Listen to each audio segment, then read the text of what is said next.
Football is a game of beauty, passion, and unbelievable occurrences. And some of these occurrences have forced fans to come up with the most interesting theories to explain them. From alleged corruption at the highest level down to personal vendettas, these are the 7 biggest conspiracy theories in football. What Steven Gerrard did to Liverpool in number 1 will shock you. Step into the 18-yard box and let us begin with Cristiano Ronaldo.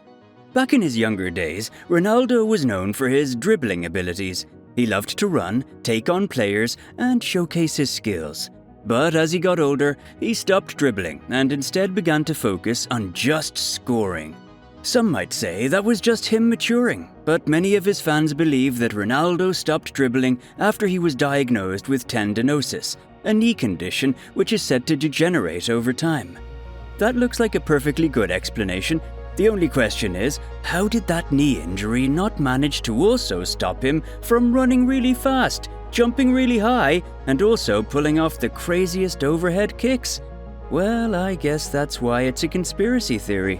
Another interesting one that has been really big on social media in the last couple of years is that the 2022 FIFA World Cup was rigged. According to some fans, Messi has always been FIFA's favorite son, and seeing that he was nearing the end of his career, they decided to help him win the most prestigious trophy in world football.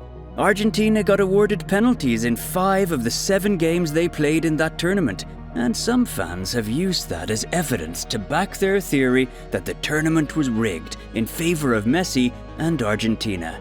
More so, after Argentina lifted the trophy and Messi was named man of the match in the final, the official FIFA World Cup account posted a tweet saying, "The GOAT debate is settled." That was definitely not a good look. But this is not even the only time fans have said that a World Cup was rigged. Some conspiracy theories were cooked many years back after a different tournament. I'll tell you all about that soon. But for now, let's head to North London.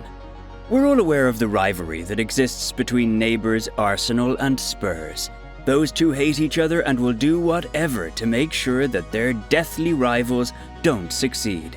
Well, in 2006, something crazy happened that led to the craziest theories being cooked.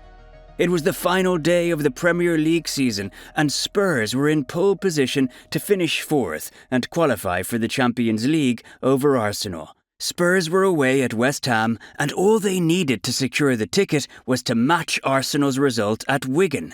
Pretty easy, right? Well, wrong. What should have been a straightforward final day of the season turned out to be full of drama. The night before the game, a large part of the Spurs team had a buffet of lasagna at their hotel, and they all woke up with food poisoning. They were all weak and throwing up violently. The coach tried to get the game postponed, but the Premier League threatened them with a points deduction, so they just went out and played the game in that horrible state. As expected, they lost. Arsenal, however, won their game against Wigan, which meant that they stole the 4th spot and secured Champions League qualification. After that, fans came up with a theory that the chef at the Spurs hotel was an Arsenal fan, and he knowingly poisoned the food to make sure that the Spurs players were unable to perform at their best. Those are some really serious allegations, but there's just no way to prove that, is there? Anyway, talking about players getting sick just reminds me of Ronaldo at the 1998 World Cup. Ronaldo was easily the best player at that tournament, but just hours before the final against hosts France, he had a seizure, which doctors could not even explain. Because of that, he was taken off from the starting 11. According to doctors, if that was the first time he was having a seizure, there was surely no way Ronaldo would have been able to perform to the best of his abilities within 24 hours. But in a crazy turn of events, he stepped out with the Brazil team and actually started the game. As expected, he was unable to do much, and some even remarked that he practically sleepwalked through the game.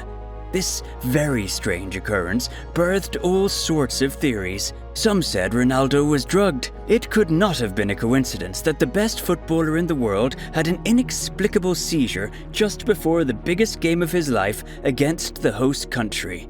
Some other fans believe that Nike, who Ronaldo was signed with, forced the striker to play for commercial reasons. And what's crazy is that after the World Cup, Ronaldo admitted that his contrast with Nike has mandated him to play a couple games for Brazil, and that went a long way in fueling the already existing conspiracy theory. But that's not even the only time conspiracy theories have been cooked up about a Brazilian player. It also happens with Neymar. Many fans believe that the former Barcelona man either fakes an injury or gets suspended in the early weeks of March in order to go be with his sister in Brazil on her birthday, March 11th. And I'm not saying the conspiracy theorists are correct here, but between 2015 and 2024, the only time Neymar has actually been available for a football match on his sister's birthday is in 2020, when he played and scored for PSG in a Champions League tie. Every other time, he has either been injured or suspended due to an accumulation of yellow cards. Again, I'm not saying I believe the conspiracies, but that surely seems like a pattern, doesn't it? Now, remember I told you earlier that fans have made allegations of another World Cup being rigged? Well, it was the 2002 World Cup. It was hosted by South Korea and Japan, and was the first ever World Cup that was held in Asia. South Korea got to the semi-final of that tournament, becoming the first Asian nation to get that far in the World Cup. But fans insist that it wasn't earned because the entire tournament was fixed for the host nation to go far. Why did they think so? Well, a couple reasons actually. Portugal saw 2 red cards in their game against Korea, and Italy saw a red card for their best player. Meanwhile, South Korea didn't receive those heavy punishments despite playing aggressively all through the tournament. In the quarterfinal, Spain had 2 of their goals controversially disallowed, which meant that the game went to penalties where South Korea won and advanced to the semis. I'll be honest, that entire tournament was pretty dodgy, so the conspiracy theorists might actually have a point with this one. But do they have a point with Steven Gerrard? You tell me. The year was 2011, and Roy Hodgson was in charge of Liverpool, and to be frank, he was doing a pretty bad job. The gaffer was on the brink of losing his job, and it seemed like the owners just needed one thing to tip him over. Apparently, that came in the form of a 3-1 loss to Blackburn. Days after that game, Hodgson left the club, but a question arose from that. You see, Liverpool had a chance to take something from that game, but when Gerrard was presented with a penalty, he skied it. This led fans to ask, did Gerrard miss the penalty on purpose? Stevie G was a set-piece specialist, so it was hard to believe he took a penalty that bad. But he also loves Liverpool so much, so it was also hard to believe that he would try and make Liverpool lose a game on purpose. But, well, fans believe that it was actually his love for Liverpool that made him intentionally miss that penalty, because at the time, Hodgson leaving the club felt like the greater good for the Reds. Anyway, what do you think about these conspiracy theories? Do you believe any of them? Do you have theories of your own? Share with me in the comments.